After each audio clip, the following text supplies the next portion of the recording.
বেগম খালেদা জিয়ার স্বাস্থ্যের অবস্থার উপর ভিত্তি করেই তাঁকে লন্ডনে নেয়ার জন্য এয়ার অ্যাম্বুলেন্স আনা হবে বলে জানিয়েছেন বিএনপি চেয়ারপারসনের উপদেষ্টা ডক্টর এনামুল হক চৌধুরী। এখন পর্যন্ত এয়ার অ্যাম্বুলেন্সে যাত্রার মতো পরিস্থিতি বেগম খালেদা জিয়ার নেই বলেও জানান তিনি। রবিবার ইন্ডিপেন্ডেন্ট টেলিভিশনকে তিনি জানান, এয়ার অ্যাম্বুলেন্সে দীর্ঘক্ষণ যাত্রার জন্য শারীরিক অবস্থার উন্নতিতে চিকিৎসকরা সর্বোচ্চ চেষ্টা করে যাচ্ছেন।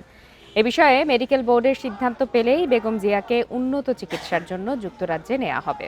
গত 23 নভেম্বর শ্বাসকষ্ট নিয়ে রাজধানীর এভার কেয়ার হাসপাতালে ভর্তি হন খালেদা জিয়া। এরপর শারীরিক অবস্থার কিছুটা অবনতি হলে নিবিড় পর্যবেক্ষণে রাখা হয়। এরপর মেডিকেল বোর্ডের সুপারিশে উন্নত চিকিৎসার জন্য যুক্তরাজ্যে নেয়ার উদ্যোগ নেওয়া হলেও শারীরিক অবস্থা বিবেচনা করে লন্ডন যাত্রার তারিখ পিছিয়ে দেয় বিএনপি। এরই মধ্যে তাঁর উন্নত চিকিৎসার জন্য দেশে এসেছেন যুক্তরাজ্য এবং চীন থেকে বিশেষজ্ঞ চিকিৎসক দল।